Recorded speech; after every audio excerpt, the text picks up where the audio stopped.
Welcome, everyone, to the Workforce Navigator podcast. I'm Steve McDonald, your host. And today, when I say we've got a very special guest on, I really mean it. We have on Eric Chen. Now, Eric, one of the reasons what makes you very special is your background. So you are a chief financial officer. You're on multiple boards. You mentor people all the time, personally and outside. You actually work with nonprofits. And I'd love to hear a bit more about that because I think that makes you really a well-rounded individual. You're also a CDO, a chief dad officer, right? So we were talking about back and forth with our kids, but I won't make that part of the background. But what makes it very special, our conversation today, is you are not only have the perspective of a chief financial officer, but you have also overseen the entire HR operation before as well. And I've never met anybody that had both perspectives, because normally as HR folks or pretty much anybody in the company, we can be really scared to talk to the CFO, just to put it plainly. But what we're going to talk today about is the CFO's playbook and your advice for HR and recruitment leaders about not only how you're on their side, you want them and therefore the business to be as successful as possible, but how can we work together and how can we approach each other? But before we get into that, I would love to have you maybe expand a little bit more on your background. Yeah, thanks, Steve. Really appreciate you having me on here and really excited to talk to this audience. Very near and dear to my heart, as you mentioned, leading HR during the pandemic. I was the head of HR at a company called Astrana Health, which was a publicly traded healthcare services company. And I just want to say thank you out there to all the HR leaders that were in the seat during the pandemic. It was not an easy thing by any means. So as you mentioned, one of the things that I'm passionate about is the nonprofit world. And so I spend some time as a volunteer fundraiser for the Covenant House, which they basically house homeless youth. They give them a roof over their head and help turn the lives around. So that's something that I'm really passionate about. So thanks again for the warm welcome and look forward to jumping in and hopefully able to give this audience some tips on how to manage the expectations of their CFOs. Fantastic. So I'm going to start out with kind of the big question. As HR professionals, we sometimes really struggle to prove our connection to financial value, to bottom line revenue growth. And so therefore, sometimes we're not even speaking the same language and talking to the KPIs and how you look at ROI. How can you help break down and debunk the fact that we are on the same team, we are accomplishing the same thing, and how we can work better together? Yeah, that's a really great question. And, when I was the head of HR, I did not have to deal with it because I was also the chief financial officer at the same time. So I did not have to argue with myself late at night or debate things with myself. But if I were to give some advice to my human resources friends out there, I know that you are all extremely great at empathizing with people. That is one of your superpowers. And that is probably what you need to tap when you're preparing for making an ask of a CFO, is you really need to try to empathize with that CFO and show her, the CFO, what she loves. And that's going to be numbers and data-driven metrics, because that's what they do all day. And that's how they're going to calculate the ROI from their perspective. So if you're in HR and you have a lot of great ideas about how we can improve the culture of the company, there's probably a laundry list of things that you would love to do, but they all cost money, right? So that's the challenge, is getting that CFO to say yes to the spend request. So let's pick an example. Let's say it's things that are going to increase team member retention at your company. One of the things that I believe increases team member retention is training and development. People really like working at companies that invest in them and spend the time to develop them for the next level. I always heard in my career, working for those companies is like you're going to college, but you're getting paid for it. Where else do you go to college and they pay you, right? So if you can turn your organization into one of those organizations, I guarantee your retention level will increase. And so to do that, you're going to have to demonstrate some sort of return on investment on that spend for the learning and development rollout, if you will, because that's going to cost money. A good one is going to cost money. Even if it is LinkedIn learning licenses for everybody, there's still a cost per person. So what I'd recommend is you're going to have to focus on, okay, what is currently costing the money that gets fixed by this rollout and this improvement in retention.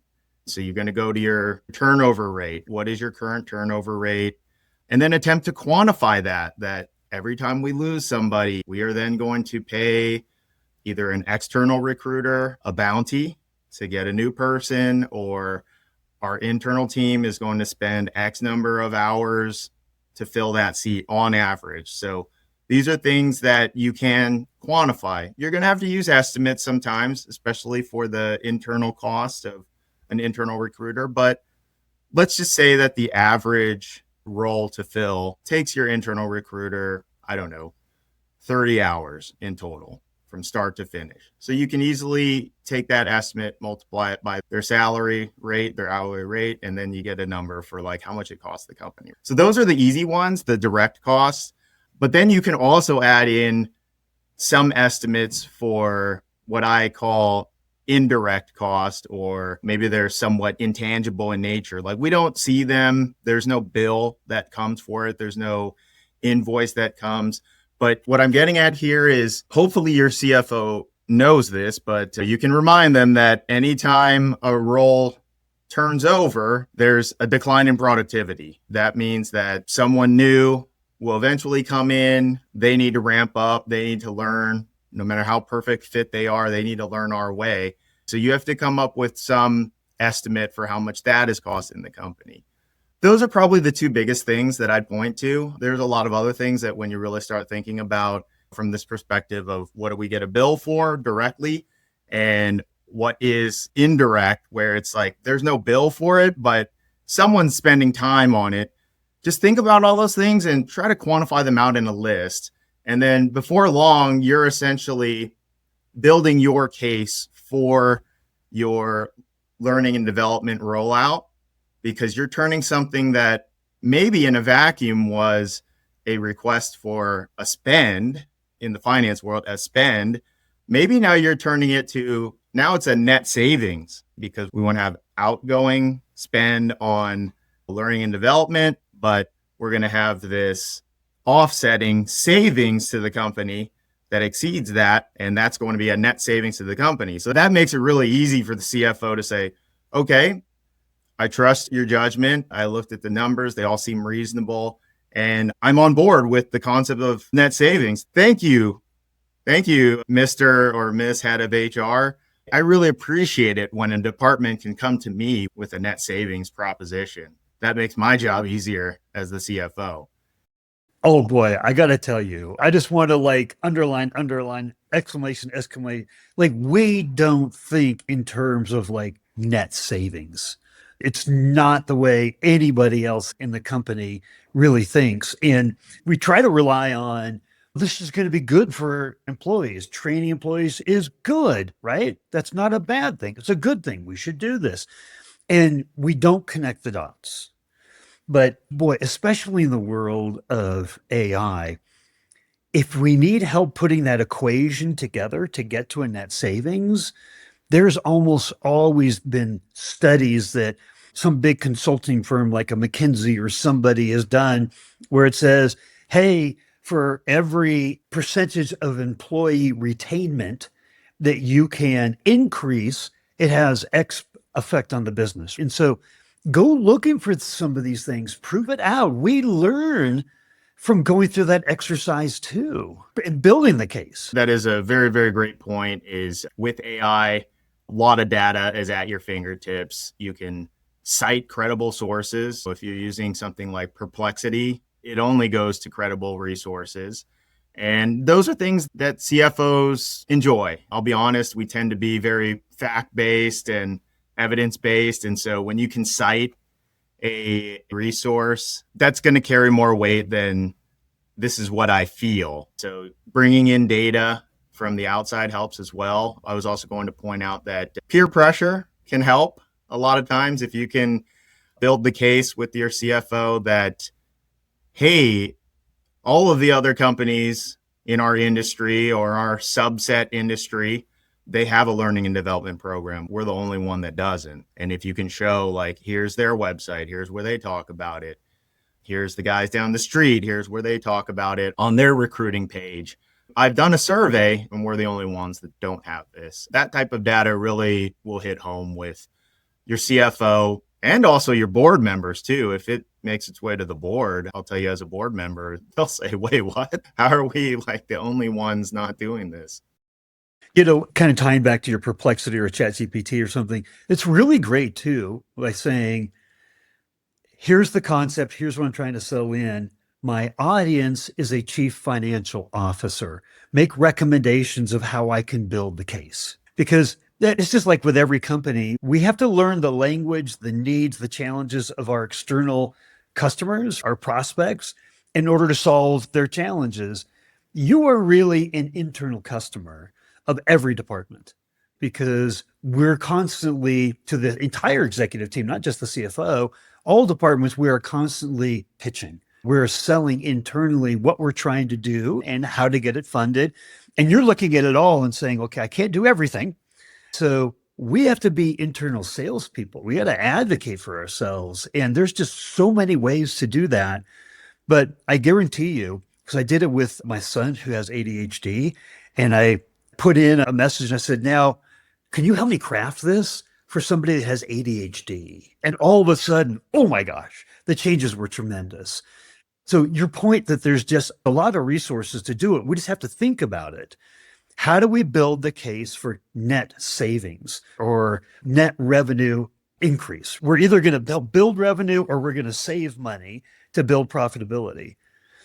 So you talked also that it's kind of like, I remember as a kid, you went to your parents, you're like, there's a certain time to approach mom and dad. You timed it just right. Is there a timing in the world for CFOs of like when to approach? Yeah, that's funny that you mentioned that because I always went to my parents for a raise in the allowance, probably on Sunday morning because they've got Saturday to rest. Maybe it's before the football game, so they're not in a bad mood if the football team lost. So I tell you this story because with the CFOs, there tends to be a good time to bring this stuff up. And that's going to be the budget season. So I'm going to tell you that if you don't know, your budget season typically is going to be in the third or fourth quarter of the year. And the reason why it's towards the tail end of the year that you're in, because the finance team needs to set a budget for the subsequent year. And they need to do it well in advance of the first day of that year because they have to get the CEO to approve it, possibly the board to approve it, et cetera, et cetera. So I think the key point here is that the key time to make your ask is when the budget is getting compiled. So you have to find out like, when is it exactly? Because then that's my deadline is I have to get my request in and get my meeting to propose what I'm looking for early in that budget cycle. Ideally, you want to be proactive and be like the first manager in the company in there because like with anything, early bird gets the worm. And if you can get some wins and convince people that your projects are important to the company, it's going to go into an early draft and it's going to take up spend for the company. And guess what? The people who come in late and last, they're trying to like squeeze into what's left. So be proactive about it. And I think, unfortunately, this means that you probably have to start thinking now about things that you would want to implement almost a year later and start strategizing like, what do I want to do? Build out a plan, do your research on what's the cost going to be for these initiatives, and also prioritize them too. I think it's always a baby steps to build a great function, especially a great HR function. And so try to prioritize the things that you're looking for and think about how can I spread them over years? I'm not going to come and ask for the whole house to be remodeled in 1 year. It's just tough. It's tough for the CFO to fit all those costs into 1 year of budget. But if you say, Well, we really spend a lot of time in this area. Like, let's say it's the kitchen of the company. So, what is your kitchen of HR? Then let's prioritize that as the first thing to do in the remodel, the phased remodel of the house. So, you know best what's needed. If open positions are open for way too long, 90 days, 120 days, and people are just dying for help, then obviously the priority needs to be on recruiting, whether it's an external headhunter recruiting budget or an internal recruiting resource full time. That's where you have to go and start building that plan early. And those types of things are going to show your CFO that you're thinking along their lines. You're not being unrealistic and asking for 12 different systems at the same time. They'll appreciate that. I also know that, having been in the trenches with HR, that there's always at least 20 things on fire that no one else in the company knows about except for you. And I know it's hard to set aside that time, but I'm telling you, it's going to be worth it for the long run. So even if you bite the bullet and do it late at night after everyone goes home, or do it fresh on a Saturday morning or a Sunday morning before you start your weekend with the kids, make that investment and make it for yourself, because you'll be better off in the long run and you'll build a better, more successful HR team. So think about it from that perspective, is you're going to work that late night or spend that Saturday morning game planning to make your department better, because you own the department and you're showing that ownership to the CFO. That will really impress them. So many tips on how to approach. I would say most HR departments, and this has been reiterated time and time and time again on this podcast, feel like a support department. They feel like they have to scratch and claw a bit to have a seat at the table. But you're talking about things like employee acquisition and employee retention. And we all know we can have the best product or service in the world, but if we don't have the right teams to execute, it doesn't matter. It's why PE firms, VC firms, they invest in the team first, the idea second. So, given that, we should all be holding our head high and our shoulders should be up. But how do you recommend, or what kind of guidance can you give to HR professionals to help them advocate for themselves? Because that's such an important role within the company. Yeah. So, I can definitely relate to this. I think, as we mentioned in my introduction, started my career as a CPA. And so a lot of times the accounting departments face the same sort of stigma. HR and accounting are G&A departments. All they do is spend. They don't generate revenue. So that's where I'll go back to my point earlier, is that what I've always told both my accounting teams and my HR teams is we need to demonstrate that we are better than the average accounting and HR teams, and that we are strategic in nature, and that we will maybe not get out there and sell products. That does get to be fairly hard as an accountant or part of the HR team to get out there and land a contract. But if we can really demonstrate some net savings initiatives or direct cost savings initiatives, efficiencies, whether it's through investments in technology. And that's always been kind of my MO throughout my career, is I've always been interested in technology, just as a self-admitted tech nerd and somebody who in college, I actually thought I'd be in the tech industry. I did some computer programming. I was doing web programming back in college. I worked at the computer lab. So I've always had a love for technology. And what I found is that in both HR and accounting, that tends to be the easy button, that if you look for things that are very manual in nature, it almost always tends to be a net cost savings when you bring technology into the fold. One specific example I'll have here was when I got to one company, got introduced to the head of payroll. And this was within the last 10 years. So I'll frame it like that. So it's within the last decade. Head of payroll comes to me and says, "Hi, Eric, welcome. Here's your time card for the week. Do you mind signing it and giving it back to me?" And she hands me a printed out piece of paper and there's a little signature block for me to sign and authorize my time card. And I said to her, thank you so much. I really appreciate that you took the time to print it out for me, but I like things digital. I can do it in the system like everybody else at the company. And she turned to me and she said, oh, this is the system for everybody in the company. And I said, wow, really?